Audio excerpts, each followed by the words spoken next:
Hello students, welcome to your own channel education and knowledge.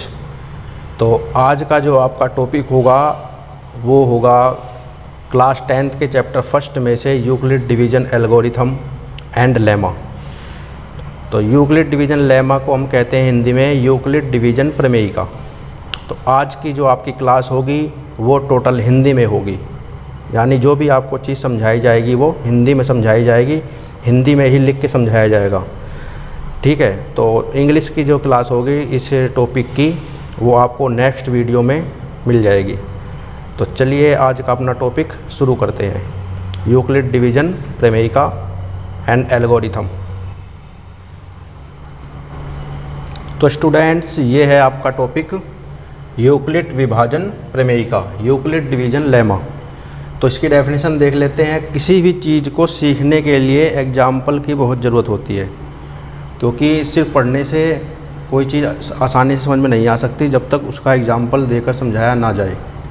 तो पहले इसकी definition देख लेते हैं, फिर मैं आपका इसका एग्जाम्पल करके दिखाऊंगा जिससे आपको और अच्छी तरह समझ में आ जाएगा। तो देखिए, यूक्लिड विभाजन प्रमेयिका के अनुसार किन्हीं दो धनात्मक पूर्णांकों a और b के लिए दो पूर्ण संख्याएं q और r इस प्रकार विद्यमान होगी कि a बराबर bq प्लस r, जहाँ 0 छोटा होगा या बराबर होगा r से और r छोटा होगा b से। 0 इज़ लेस देन और is equal to r and less than b। तो अब बात आती है a और b पूर्णांक। तो पूर्णांक मैं आपको पहले पढ़ा चुका हूँ, पूर्णांक होते हैं इंटीजर्स को ही पूर्णांक कहते हैं। ठीक है, और दो धनात्मक यानी पॉजिटिव लेने हैं। तो वो बताया था मैंने, 0 से इधर जो होते हैं वो क्या होते हैं, पॉजिटिव होते हैं। तो और फिर उसके बाद आता है पूर्ण संख्याएं। पूर्ण संख्याएं को हम इंग्लिश में कहते हैं होल नंबर्स। तो q और r, ये होल नंबर ही क्यों होना चाहिए, क्योंकि हमारा जो रिमाइंडर होता है r वो 0 या 0 से बड़ा होगा। माइनस में तो रिमाइंडर बच नहीं सकता ना, तो इसलिए ये हमने पूर्ण संख्या यानी होल नंबर लिया है, क्योंकि होल नंबर 0 से स्टार्ट होते हैं और आगे पॉजिटिव नंबर होते चले जाते हैं। ठीक है, तो बात ये हो गई आपकी पूर्णांक और पूर्ण संख्याएं। अब हम इसको समझ लेते हैं। a बराबर bq प्लस r। तो a है हमारा भाज्य, भाजक, q है हमारा भागफल और r है हमारा शेषफल। ठीक है, अब ये पता कैसे चलता है, तो ये देखिए, आपसे डिवाइड तो अच्छे से आता होगा, किसी भी संख्या को भाग देना। तो a को हमने भाग किया किससे, b से। तो a को हमने b से भाग किया तो हमारा यहाँ पे जो आंसर आया वो q आया, और यहाँ पे कुछ भी संख्या बचेगी वहाँ लिखने के बाद जो हमारा शेषफल बचता है वो r। ठीक है, तो इसी से हमने बनाया है हमारा यूक्लिड डिवीज़न लेमा। इसको बोलते हैं भाज्य, इसको बोलते हैं भाजक, ये होता है हमारा भागफल, और ये जो होता है वो होता है हमारा शेषफल। ठीक है, तो भाज्य, भाजक, भागफल और शेषफल। इंग्लिश में बोलते हैं डिवाइडेंट, डिवाइजर, कोसेंट, रिमाइंडर। जब इंग्लिश की क्लास से इस टॉपिक के मैं आपको लूँगा तो अच्छे से समझा दूंगा और बाकी सब कुछ। तो फ़िलहाल इतना ही देख लीजिए। तो इसको एक एग्जांपल लेके करते हैं। देखिए क्या है इसमें, जैसे है हमारा 23 है हमारा, और इसको हमने 4 से डिवाइड किया। 4 से हमने इसको डिवाइड किया तो कितना आ जाएगा, 4 5 जा 20। तो रिमाइंडर बचा हमारा 3, शेषफल बच गया हमारा 3। तो इससे हम अपनी यूक्लिड विभाजन प्रमेयिका लगाते हैं तो कैसे लगेगी, ये हो गया हमारा a हो गया हमारा 23, b हो गया हमारा 4, q हो गया हमारा 5 और r हो गया हमारा 3। तो लगाइए, फॉर्मूला आपके पास है, यहाँ पे प्रमेयिका है। तो इसके हिसाब से क्या बनेगा, 23 बराबर 4 गुणा 5 प्लस 3। लीजिए, बन गई आपकी यूक्लिड डिवीज़न प्रमेयिका। सिंपल। तो अब एक इसमें क्वेश्चन आ सकते हैं इस टाइप से, 1 2 3 4 4 चीज़ें आपके पास हैं। इन चारों में से कोई भी 3 चीज़ आपको मिलेंगी और चौथी चीज़ आपको फाइंड करनी होगी। कोई सी भी हो सकती है, 3 ये दे दे, ये पूछ ले, ये 3 देने के बाद ये पूछ ले, ठीक है। तो इसका एक एग्जांपल मैं आपको दिखा रहा हूँ करके। वह संख्या ज्ञात कीजिए जिसे 61 से भाग देने पर भागफल 37 और शेषफल 15 प्राप्त होता है, ठीक है। तो देखिए, वह संख्या ज्ञात की इसे 61 से भाग देने पर, इससे हम भाग दे रहे हैं, तो जिससे हम भाग देते हैं वो क्या होता है, हमारा भाजक। तो यहाँ पे हमें हल सॉल्यूशन इसका, तो ये हमारा जो 61 दिया है वो क्या है, b की वैल्यू है। 61 से भाग देने पर यानी 61 से हम भाग दे रहे हैं, तो वो हुआ हमारा भाजक। भागफल 37 आता है, भागफल यानी कोसेंट q। शेषफल 15 आता है यानी रिमाइंडर r। तो बचा क्या, a यानी भाज्य। ये हमें निकालना है। तो हम अपने लगाएंगे यूक्लिड डिवीजन प्रमेय, ये वाली, और इससे हम वैल्यू फाइंड कर लेंगे।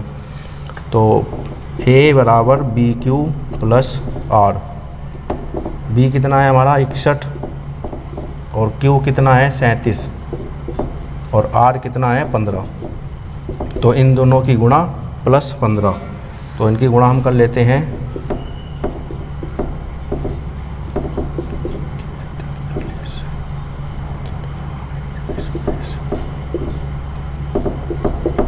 तो ये आ गया हमारा 2257।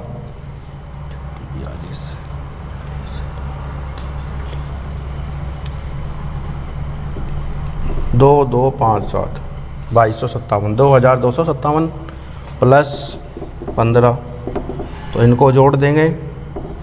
7 और 5 12, 5 और 1 6 और 1 7, 2257। ये आ गया हमारा a यानी भाज्य। तो वह संख्या, तो ये वह संख्या आ गई 2257। तो ये था हमारा यूक्लिड डिवीजन प्रमेय का या लेमा। तो इस तरीके से इसी का यूज़ होता है। यूज़ मैंने आपको बता दिया, इसका यूज़ किस जगह होगा। तो ये था हमारा यूक्लिड डिवीजन लेमा। अब हम बात करते हैं यूक्लिड डिवीजन प्रमेय का, यूक्लिड डिवीजन एल्गोरिथम। तो यूक्लिड डिवीजन एल्गोरिथम भी यही है, उसका यूज़ हम करते हैं HCF फाइंड करने के लिए। क्या फाइंड करने के लिए, HCF यानी महत्तम समापवर्तक। HCF की फुल फॉर्म होती है हाईएस्ट कॉमन फैक्टर। तो जब हम किसी नंबर का HCF फाइंड करना हो तो हम इसका यूज़ करते हैं। उसके जो स्टेप लिखते हैं उसे ही कहते हैं यूक्लिड डिवीजन एल्गोरिथम।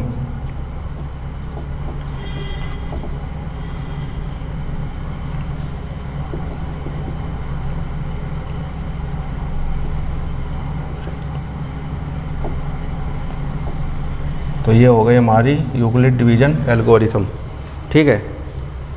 तो जैसे हमारे पास 52 है और एंड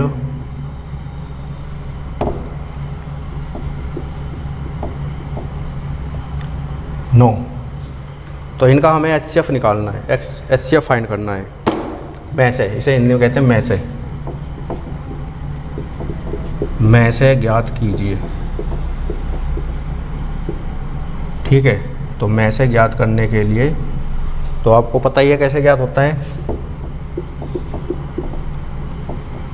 ये होता है में से HCF फाइंड करने का डिवीजन मेथड।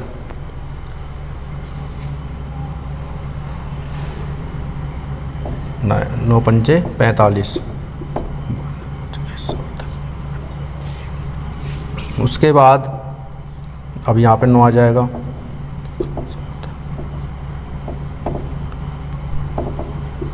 सात आ जाएगा,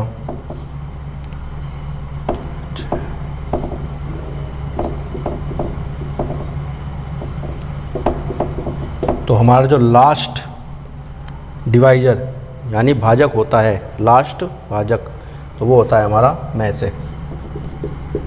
तो में से बराबर 1, क्योंकि इसमें कुछ कॉमन ही नहीं था। में से का मतलब क्या हुआ, हाईएस्ट कॉमन फैक्टर।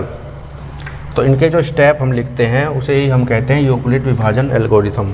सबसे पहले ये फर्स्ट स्टेप हो गया, फिर ये सेकंड स्टेप, थर्ड, फोर्थ, ठीक है। तो इस तरीके से हमारी जो वो थी, पहले क्या था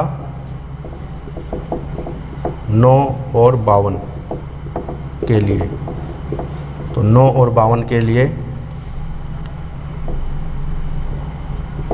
52 बराबर 9 गुणा 5 और प्लस शेषफल कितना आ गया था इसका 7। ये हमारा फर्स्ट स्टेप है।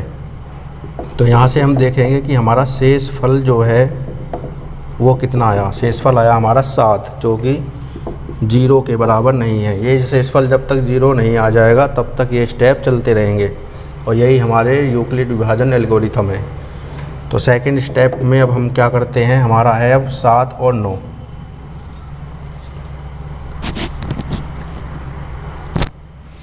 तो 7 और 9 के लिए, तो 9 बराबर 7 गुणा 1 प्लस रिमाइंडर कितना बचा, शेषफल 2। तो फिर से शेषफल कितना आया 2, ये 0 के बराबर नहीं है, ठीक है। तो फिर से हम नेक्स्ट स्टेप करेंगे। अब हमारा किसके लिए है, 2 और 7 के लिए।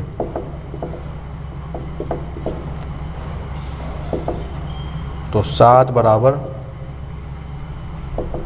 2 गुणा 3 प्लस शेषफल 1 बचा हमारा। तो यहाँ से हमने देखा कि हमारा जो शेषफल है वो आया है 1, जो कि 0 के बराबर नहीं है। तो आगे स्टेप फिर से चलेगा 1। ये जब तक चलता रहेगा जब तक शेषफल 0 नहीं आ जाता है। तो अब हमारे पास है 2